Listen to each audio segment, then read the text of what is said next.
Hello दोस्तों, स्वागत है आपका आपके अपने YouTube channel create wealth with Atul में। मैं हूं आपका दोस्त अतुल गोयल। आज हम बात करेंगे बैंक निफ्टी के बारे में। बैंक निफ्टी जिससे जुड़ा हुआ एक ऐसा स्टॉक है जिसके ऊपर हमने पहले भी काफ़ी वीडियोस बनाई और एक ऐसे लेवल को उसने ब्रेक किया है कि अब जो है स्टॉक थोड़ा और प्रेशर में आता हुआ नज़र आ रहा है। और जो पहले उसके रिजल्ट्स आए थे उसके बाद ब्रोकरेज की जो कमेंट्री आई थी और जो उन्होंने टारगेट्स दिए थे उसके आसपास ही घूमता हुआ नजर आ रहा है। तो बात कर रहे हैं हम येस बैंक की, जिसके ऊपर हर दिन कोई ना कोई पॉजिटिव या नेगेटिव न्यूज आती है और उसके हिसाब से जो है स्टॉक रिएक्ट करता है। पिछले कुछ दिनों से निफ्टी भी प्रेशर में है और बैंक निफ्टी भी प्रेशर में है। उसके ऊपर भी हम बात करेंगे किस लेवल के ऊपर येस बैंक आ सकता है और किस लेवल के ऊपर अब लेना चाहिए, किस लेवल को इसने ब्रेक किया है। उसके ऊपर कुछ ट्रेंड लाइन्स हमने ड्रॉ की और पहले भी बताया था कि इस लेवल को अगर ब्रेक करता है तो स्टॉक जो है काफ़ी नीचे जा सकता है। और सबसे बड़ी बात है, जैसे जो लोग येस बैंक को ट्रैक करते हैं उनको पता है कि येस बैंक जब बैंक निफ्टी ऊपर जाता है तो येस बैंक ऊपर नहीं जाता है, कंसोलिडेट करता हुआ नजर आता है। और जब बैंक निफ्टी नीचे आता है तो येस बैंक भी उसके साथ साथ नीचे आता हुआ नजर आता है। तो बात करेंगे टेक्निकल्स के ऊपर, किस लेवल के ऊपर लेना चाहिए, क्या रिस्क रिवार्ड रेशो बनते हैं, कितना नीचे जा सकता है और क्या आने वाले टाइम में रिवार्ड्स दे सकता है, उसके ऊपर हम बात करेंगे। सबसे पहले बात करते हैं बैंक निफ्टी की। 33,293 में आप देख सकते हैं लाइव मार्केट के अंदर 33,310 के ऊपर ये काम कर रहा है 11 बजे के आसपास और 303 पॉइंट अभी ऊपर है 0.92% के आसपास। डे की रेंज देखेंगे तो 33,227 का लो बनाया था और 33,610 का इसने हाई बनाया है आज के सेशन में। अभी देख सकते हैं 33,310 यानी 33,360 से 300 पॉइंट के आसपास अभी ऊपर से नीचे है और जो नीचे की रेंज है 33,227 उससे ऊपर बना हुआ है। 52 वीक रेंज देखेंगे तो जैसे मैंने बताया बैंक निफ्टी भी काफ़ी करेक्ट कर चुका है। तो 37,708 के आसपास का इसका 52 वीक हाई था। वहाँ से अगर आप देखेंगे तो 4,500 पॉइंट के आसपास है बैंक निफ्टी भी करेक्ट हो चुका है। तो इसके बाद अगर देखें तो येस बैंक अभी रिफ्रेश अगर हम इसे करते हैं तो आप देखेंगे 14 रुपये 35 पैसे के आसपास ये काम कर रहा है। जो प्रीवियस क्लोज था 14 रुपये 20 पैसे के आसपास का था, ओपन होता है 14 रुपये 25 पैसे पर आज और हाई बनाता है 14 रुपये 50 पैसे का और लो है 14 रुपये 20 पैसे का और 14 रुपये 35 पैसे के आसपास अभी ये काम करता हुआ आपको नजर आ रहा है। तो आप देख सकते हैं कि जो एक इम्पोर्टेंट लेवल था जो हमने बताया था 14 रुपये 90 पैसे का, जो इसने ब्रेक किया और उसके बाद जो है स्टॉक नीचे बना हुआ नजर आ रहा है। इसके बाद अगर हम देखें 5 डे की रेंज को अगर आप देखेंगे तो ऊपर का आप देखेंगे 15 रुपये के लेवल के आसपास ये काम कर रहा था और वहां से जो ब्रेक किया है तो नीचे का लेवल जो है आप देख सकते हैं 14 रुपये के आसपास फिसलता हुआ नजर आ रहा है। 1 मंथ की बात करेंगे तो बिल्कुल ऊपर के लेवल 16 रुपये 60 पैसे से काफ़ी स्टॉक नीचे आ चुका है। 6 मंथ की बात करेंगे तो 6 मंथ में 12 रुपये 25 पैसे का जो स्टॉक था 13 रुपये 55 पैसे से 12 रुपये 25 पैसे और अगेन जो है ऊपर से नीचे आता हुआ नजर आ रहा है। तो येस बैंक की अगर हम वॉल्यूम्स वगैरह की बात करें तो आप देखेंगे 3,78,74,411 के आसपास जो है वॉल्यूम अभी तक ट्रेड हो चुके हैं और एवरेज जो प्राइस है अभी का 14 रुपये 34 पैसे के आसपास का बनता है और 14 रुपये 35 पैसे के आसपास ये काम कर रहा है। 14 रुपये 35 पैसे 30 पैसे के आसपास की बिड और ऑफर्स चल रही हैं। अगर बिड क्वांटिटी देखेंगे तो अभी जो है आप यहाँ देख सकते हैं 2,08,03,000 के आसपास की जो है बिड क्वांटिटी है और 1,68,69,000 के आसपास की ऑफर क्वांटिटी है। बिड क्वांटिटी इस टाइम पर ज़्यादा चल रही है। तो आप देख सकते हैं आज बैंक निफ्टी थोड़ा सा ऊपर है और येस बैंक भी ऊपर है तो बिड क्वांटिटी इस लेवल के ऊपर ज़्यादा आपको दिखाई दे रही है 2,07,00,000 के आसपास और जो ऑफर क्वांटिटी है 1,68,00,000 के आसपास है।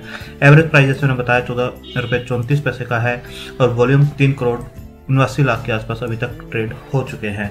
इसके बाद आप देखेंगे जो मामला चल रहा है एटीआई बॉन्ड होल्डर्स का। येस बैंक के एटीआई बॉन्ड होल्डर्स ने 160 करोड़ रुपए के लिए खटखटाया बॉम्बे हाई कोर्ट का दरवाजा, ये है मामला। तो ये जो 160 करोड़ का जो पूरा मामला है इसके अंदर अभी 1 महीने बाद सुनवाई होगी। 26 अप्रैल 2021 को ये मामले की सुनवाई की जाएगी और इसके अंदर जो था जो 2020 में पूरा का पूरा रिस्ट्रक्चर हुआ था उसके अंदर राइट ऑफ किए गए थे। तो देख सकते हैं इन लोगों ने येस बैंक के 160 करोड़ रुपए के एटीआई बॉन्ड होल्डर खरीदे थे जिसे येस बैंक ने एसबीआई के बेल आउट पैकेज के तहत राइट ऑफ कर दिया था। इस राशि में इन बॉन्ड्स का पर मिलने वाला इंटरेस्ट शामिल नहीं है। तो आप देख सकते हैं कि 160 करोड़ रुपए का पूरा मामला है जिसकी 26 अप्रैल 2021 को अब सुनवाई की जाएगी। इस मामले में बॉम्बे हाई कोर्ट ने सुनवाई हुई और कोर्ट ने इस मामले से संबंधित पक्ष को 26 अप्रैल 2021 को जवाब देने को कहा है। तो अब ये सुनवाई अगली 26 अप्रैल को होनी है। 160 करोड़ रुपए का पूरा मामला है और इसके अंदर अभी इंटरेस्ट नहीं है। और ये कहा गया है, जो जांच करता है, कि 160 करोड़ रुपए येस बैंक जो है सुप्रीम कोर्ट में जमा करवाए, बॉम्बे हाई कोर्ट में जमा करवाए, और जो भी इसका इंटरेस्ट वगैरह है उसके ऊपर अब सुनवाई होते हुए आगे नजर आएगी।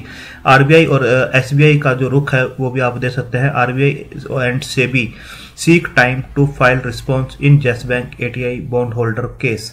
तो ये आप देख सकते हैं 26 मार्च की न्यूज है और इसके अंदर ये बताया गया है कि इन दोनों को पूरा टाइम अभी मिला है। Bombay High Court has granted time to the Reserve Bank of India and market regulator SEBI to file response in a petition filed by individual holders of Yes Bank ATI bonds.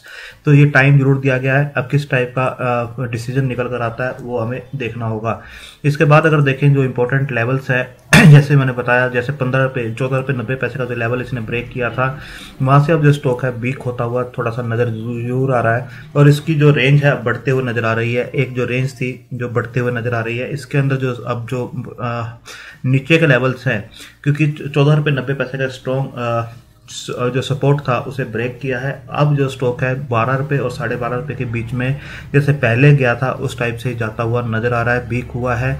जरूर जो थोड़ा बहुत ऊपर नीचे का मूवमेंट रहेगा, but आने वाले दिनों में हो सकता है ये स्टॉक जो है इस रेंज तक जाता हुआ नजर आए। तो आप देख सकते हैं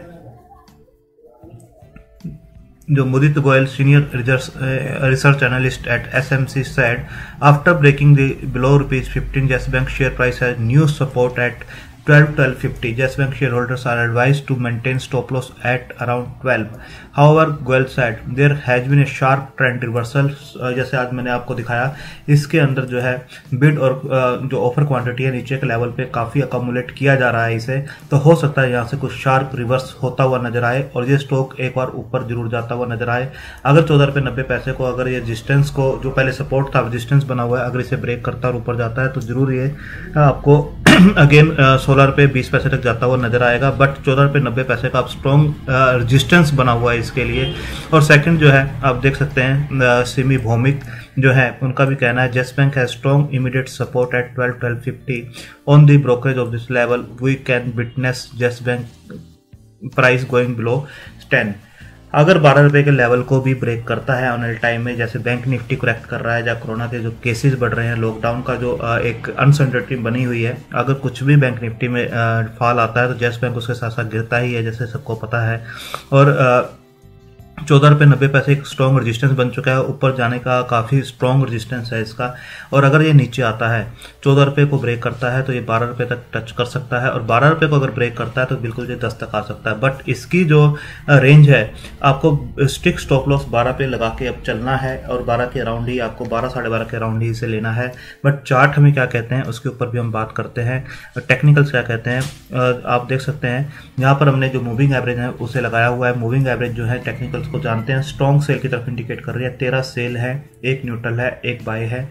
ऑसिलेटर्स आप देखेंगे 5 न्यूट्रल 5 बाय, 1 सेल है, 1 न्यूट्रल की तरफ इंडिकेट किया जा रहा है। अगर आप 26 को मिला लें तो आपको 1 सेल का इंडिकेशन दिया जा रहा है। 14 सेल हैं, 6 न्यूट्रल और 6 बाय की तरफ इंडिकेट कर रहे हैं। यानी इसके अंदर अभी थोड़ा सा डाउनफॉल इसके अंदर हो सकता है, डाउन साइड इसके अंदर अभी बची हुई है और किसी को अकोमुलेट करना है तो नीचे के लेवल्स पे करना चाहिए। तो मूविंग एवरेज जो देख सकते हैं स्ट्रॉन्ग सेल है, ऑसिलेटर्स न्यूट्रल हैं और समरी जो बताई जा रही है 26 को मिलाकर वो सेल की तरफ इंडिकेट किया जा रहा है। येस बैंक का ये चार्ट मैंने लगा रखा है। येस बैंक जैसे वन डे का चार्ट आप देख सकते हैं, यहाँ पर एक स्ट्रॉन्ग रेजिस्टेंस फेस कर रहा था, आप इस लेवल को देख सकते हैं। पहले भी हमने वीडियोज बनाई थी। यहाँ पर ये जो रिजल्ट्स के बाद इसने 17 के लेवल को ब्रेक किया था। पहले 17 को इसने होल्ड किया हुआ था और जैसे ही 17 को ब्रेक किया तो ये 15 को टच किया था इसने और उसके बाद अगेन एक बाउंस बैक इसने दिया था 5-6 दिन के अंदर। बट इस लेवल को हमने बताया था कि 14 रुपये 90 पैसे को अगर ब्रेक करता है तो स्टॉक जो है 13 रुपये 80 पैसे तक बिल्कुल जाता हुआ नजर आएगा। अगर आप देख सकते हैं यहाँ पर स्टॉक के अंदर एक गैप आपको दिखाई दे रहा है। तो अब अगर ये स्टॉक 14 रुपये से नीचे अगर फिसलता है तो आपको इस लेवल के ऊपर बिल्कुल नजर रखनी चाहिए, जो कि लेवल बनता है यहाँ पर 12 रुपये इस कैंडल का हाई 12 रुपये 90 पैसे के आसपास। तो इस लेवल के ऊपर आपको बिल्कुल नज़र रख के चलनी चाहिए। अब इसकी जो रेंज है, पहले इस रेंज के अंदर ये काम कर रहा था 17 रुपये से ऊपर और 18.5 के बीच में। जैसे ही इसने 17 को ब्रेक किया तो 17 और 15 के बीच में इसने काफ़ी काम किया, बट जैसे ही इसने 14 रुपये 90 पैसे को ब्रेक किया तो अब ये धीरे धीरे नीचे आता हुआ नजर आ सकता है। अगर यहाँ से बाउंस बैक नहीं करता है 14 रुपये से, अगर 14 को ब्रेक करता है तो बिल्कुल आपको ये 12 रुपये 90 पैसे तक फिसलता हुआ नजर आ सकता है। तो जब भी हम शेयर में काम करते हैं, शेयर मार्केट में काम करते हैं, तो अगर शॉर्ट टर्म के ट्रेडर्स हैं तो बिल्कुल एक स्टॉप लॉस लगा के आपको काम करना चाहिए। अगर आप लॉन्ग टर्म के इन्वेस्टर्स हैं तो कोई भी अच्छा जो उसके जो फंडामेंटल्स हैं उसके ऊपर नज़र रखना चाहिए, हर न्यूज़ के ऊपर नज़र रखनी चाहिए। अगर फंडामेंटल अच्छे हो रहे हैं तो बिल्कुल डाउन साइड अगर कोई भी मिलता है, जैसे अभी हमें पूरे मार्केट में कुछ चांस मिल रहे हैं अच्छे स्टॉक को अकोमुलेट करने के लिए, तो बिल्कुल हमें अकोमुलेट करके चलना चाहिए। अगर फंडामेंटल अच्छे नहीं हो रहे हैं, कहीं पर भी कुछ बुरी न्यूज़ है, तो हमें एक स्टॉप लॉस पे निकलना चाहिए और न्यूज़ के ऊपर नज़र रखनी चाहिए।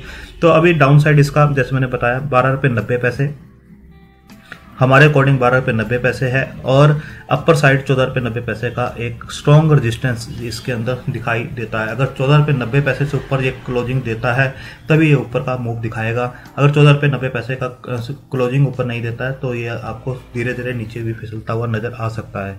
तो अभी जो स्टॉक है 14 रुपये 40 पैसे 35 पैसे के आसपास काम कर रहा है लाइव मार्केट में, आप इस पर नज़र बना के रख सकते हैं। और अगर लॉन्ग टर्म के लिए होल्ड करते हैं, कुछ फंडामेंटल्स इसके अच्छे हो रहे हैं, रिजल्ट्स अच्छे आ रहे हैं, एनपीए का जरूर वरीड है इसके ऊपर, जिस हिसाब से इन्होंने एनपीए को रिकवर कर रहे हैं। जो न्यूज़ है आने वाले टाइम में देखते हैं कितने ये रिकवर करते हैं।